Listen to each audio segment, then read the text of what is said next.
पड़ोसी ने कुछ कह दिया तो 4 दिन तक सोचते हो तुम और कहते हो कि कलेक्टर बनना है। अपनी तैयारी में सबसे रफ्तार लानी है और उस समय तुम धीमे पड़ रहे हो, उस समय तुम्हारे अंदर कमजोरी आ रही है, उस समय तुम भावुक रूप में अपने आप को मजबूत नहीं रख पा रहे हो। तार्किकता की जगह पर भावनात्मकता को वरीयता देना, ये उतना बड़ा रीजन तो नहीं कहूंगा मैं, लेकिन एक बड़ा रीजन है कई सारे लाल लालियों का तैयारी के दौरान भटकाव होने का।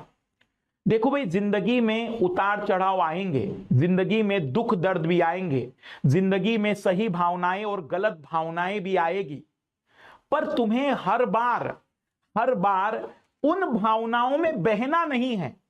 किसी लाल लाली के मन को किसी ने कुछ कह दिया, किसी ने कुछ ऐसा बोल दिया, वैसा बोल दिया, किसी ने कहा कि तुम आईएएस नहीं बन सकते हो।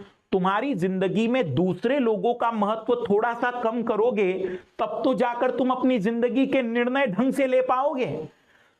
पड़ोसी ने कुछ कह दिया तो 4 दिन तक सोचते हो तुम और कहते हो कि कलेक्टर बनना है।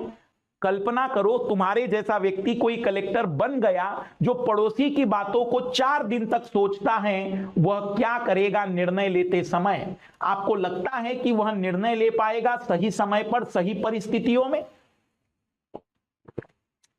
हर जगह पर तार्किकताओं को चुनिए। युवा हो आप, एनर्जेटिक है आपके अंदर, लेकिन उस ऊर्जा को केवल भावनाओं में मत बदलो।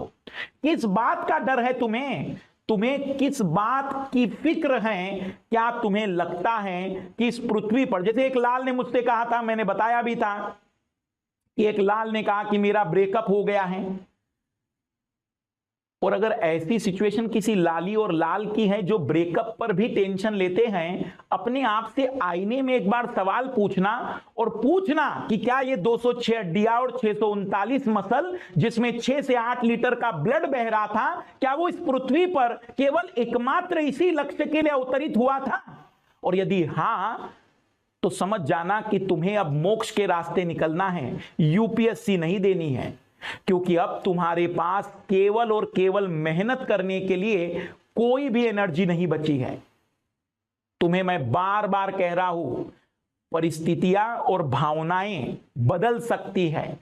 तार्किकताओं पर ज्यादा काम करिए। देखिए कि यह समय तुम्हारा मेहनत करने का है, देखिए कि इस समय तुम्हें लड़ना है, देखिए कि तुम्हें इस समय अपने समय का सबसे ज्यादा सदुपयोग करना है, अपनी तैयारी में सबसे रफ्तार लानी है। और उस समय तुम धीमे पड़ रहे हो, उस समय तुम्हारे अंदर कमजोरी आ रही है, उस समय तुम भावुक रूप में अपने आप को मजबूत नहीं रख पा रहे हो।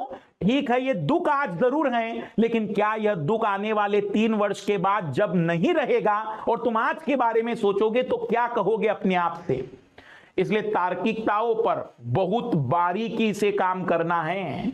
भावनाओं की जगह तार्किकताएं दिखनी चाहिए।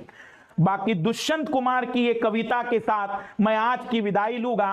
हो गई है पीर, पर्वत सी पिघलनी चाहिए, इस हिमालय से कोई गंगा निकलनी चाहिए। आज यह दीवार पर्दों की तरह हिलने लगी, शर्त लेकिन है कि ये बुनियाद हिलनी चाहिए। कुछ कह लिया, कुछ सुन लिया, सारी कोशिश है कि ये सूरत बदलनी चाहिए। मेरे सीने में नहीं तो तेरे सीने में सही, हो कहीं भी आग, लेकिन आग जलनी चाहिए।